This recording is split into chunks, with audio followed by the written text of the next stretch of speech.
উঠবে নারায়ে তাকবীর। আর জোরে কইতে হইব, আল্লাহর নাম আস্তে কও যাইব না। নারায়ে তাকবীর, নারায়ে রিসালাত, ইয়া রাসূলুল্লাহ, নারায়ে রিসালাত, নারায়ে তাকবীর। হাত নামান। ইয়া রাসূলুল্লাহ বলতে কষ্ট হয়? খবরদার, লা ইলাহা ইল্লাল্লাহ মুহাম্মাদুর রাসূলুল্লাহ আছে না নাই? না আযানের মধ্যে আশহাদু আল্লা ইলাহা ইল্লাল্লাহ আশহাদু আন্না মুহাম্মাদুর রাসূলুল্লাহ আছে না নাই? কথা বলেন আছে না নাই?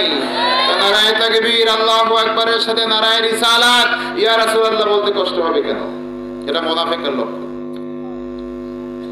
নামাজের মধ্যে কারো সালাম নেওয়া যায় না, কারো সালাম দেওয়া যায় না। প্রধানমন্ত্রী কেন, আমেরিকার প্রেসিডেন্ট এসে যদি সালাম দেয় উত্তর নেওয়া যাবে না, নিলে নামাজ থাকবে। যে নামাজের মধ্যে কারো সালাম নেওয়া যায় না আর দেওয়া যায় না, সেই নামাজের মধ্যে আমার দয়াল নবীজিকে সালাম না দিলে আপনার নামাজ হবে না। জোরে কন্যা সুবহানাল্লাহ, আরো জোরে কন্যা সুবহানাল্লাহ। সুবহানাল্লাহ, এটা আল্লাহ তাআলার একটা গুণবাচক নাম। আমার আল্লাহ রাসূল বলেন, একবার যদি সুবহানাল্লাহ বলতে পারো, সুবহানাল্লাহি তামলাহুল মিজান, আসমানের জমিনের মধ্যে যত ফাঁকা জায়গা আছে আমার মহান রব দয়ালু দাতা মেহেরবান নেকি দ্বারা ভরপুর করে দিবে।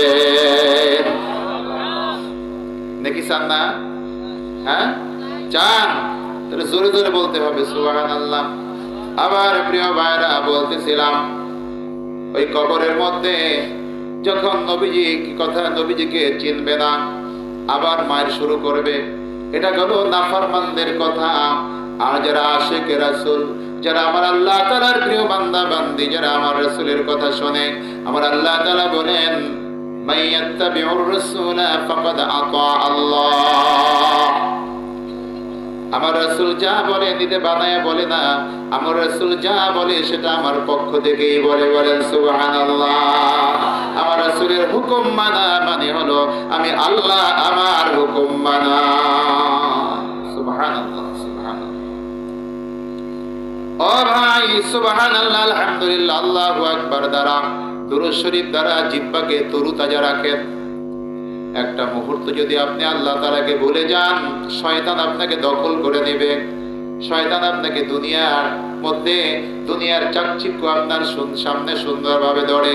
আমার বিদর্মী ভাইরা রাগ করবেন না, আমি একটা উদাহরণ দেব আপনাদের একটা মূর্তি দিয়া, আপনারা কষ্ট নেবেন না। আপনাদেরকে আমরা ভালোবাসি, আল্লাহ তাআলা যেন আপনাদেরকে সঠিক পথ দেখায়। বলেন আমিন।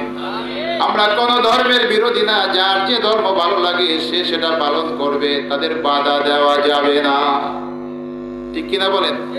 আমার রাসূল বলেন, ও মুসলমানেরা শোনো, আমার উম্মতেরা শুনে রাখো, কোন বিধর্মীদেরকে যদি তুমি কষ্ট দাও বিনা কারণে, হাসরের ময়দানে ওই বিধর্মীদের পক্ষ হইয়া আমি রাসূল তোমাদের বিরুদ্ধে আল্লাহর দরবারে নালিশ করব। বুঝতে পারছেন? এবার ভাইবা চিন্তা কাজ করবেন। খবরদার, খবরদার। দশাতি বানায় না, ওই যে দুর্গা পূজা করে অনেকগুলো মূর্তি বানায় না, কথা কয় না? মনে হয় যেন দেখেন নাই কেউ। হ্যাঁ, এমন ভাবে কোন মনে হয় জীবনে মূর্তি দেখেন নাই, কিন্তু একটা দেখছেন না? সবাই দেখছেন, এখানে না দেখা কেউ নাই। কি ভাই, সবাই দেখছেন। আর সামনে এত সুন্দর লাগে, পিছনে দেখছেন কখনো? হ্যাঁ দেখছেন? কিছুই নাই। আমি উদাহরণের জন্য বলছি, ভাইরা বিধর্মী যারা আছেন, মা বোনেরা, আপনারা কষ্ট নিয়েন না, এটা উদাহরণ দেওয়ার জন্য বলতেছি। পিছনে কিন্তু কিছুই নাই, এটা তাদের ধর্মে আছে, তারা মানবে, এটা আমাদের কোনো আপত্তি নেই, ঠিক কিনা বলেন? আমরা তাদের বাধা দেব না, তাদের নিয়ে কোনো ক্রিটিসাইজ করব না, তাদের কোনো দেবদেবীকে আমরা গালি দেব না, এটা আল্লাহ আল্লাহ রাসূলের নিষেধ। মনে থাকবে, কখনো গালি দেবেন না। প্রিয় ভাইরা, আমার সামনে এত সুন্দর দেখা যায়, মনে হয় যেন অবিকল একটা মানুষ দাঁড়ায় আছে, কিন্তু পিছনে গেলে দেখা যায় কোনো কিছুই নাই। শয়তান আমাদের সামনে এত সুন্দরভাবে দুনিয়াকে এইভাবে উপস্থাপন করে, এটা আপনাদের বুঝতে হবে। সব কিছু দেখা যায়, কিন্তু চক্ষু বন্ধ হইলে সব অন্ধকার। ওই মূর্তির পিছনের মতো কিছুই আমরা দেখতে পাবো না। ভাইরা আমার, তাই আমার দয়াল নবীজিকে যারা ভালোবাসে না তারা কিন্তু এটা বুঝবে না। আমার প্রিয় ভাইরা, দয়াল নবীজি যখন আশিকদের কাছে কবরের মধ্যে যখন আসবে, যখন ফেরেশতারা জিজ্ঞাসা করবেন আমার দয়াল নবীজিকে দেখায়া, মান হাজার রাজুল ওয়া মান হাজা, এই ব্যক্তিকে তুমি চেনো কিনা?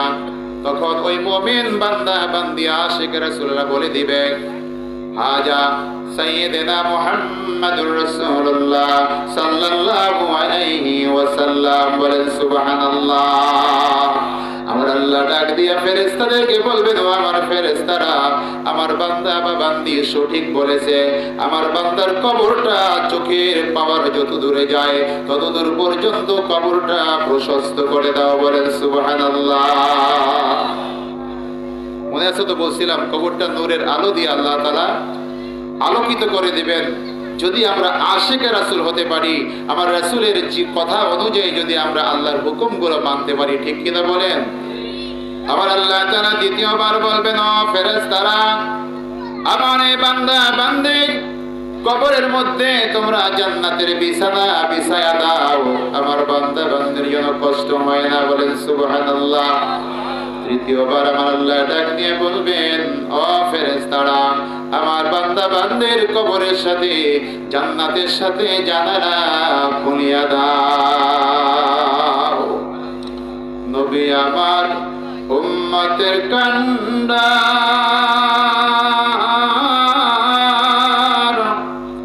রোজ হাসরে বিচার দিনে নবী হইও জামিনদার।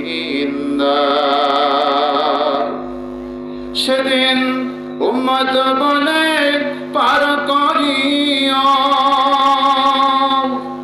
সেদিন উম্মত বলে পার করিও, দূরে ফেলে দিও না লয়া, যাও গো সোনার মদিনা। আমার নূর নবীর রওজা লয়া, যাও গো সোনার মদিনা। আল্লাহুম্মা সাল্লি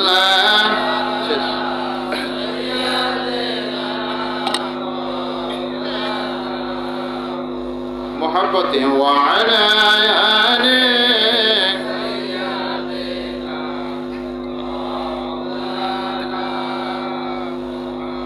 সকলে বলে আলহামদুলিল্লাহ।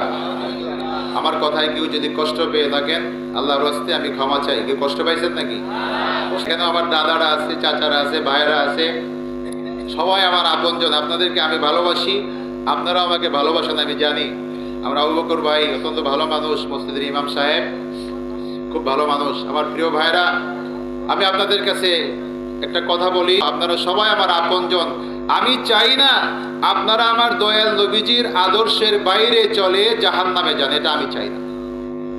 তাই আমি আপনাদের সকলের হাতে পায়ে ধরে অনুরোধ করে যাই, কে বাঁচে কে মরে জানি না, আগামী বছর আমি বেঁচে থাকি কিনা তাও জানি না, আপনারা বাঁচেন কিনা তারও কোনো গ্যারান্টি নেই। আসেনি? কথা বলেন, আছে?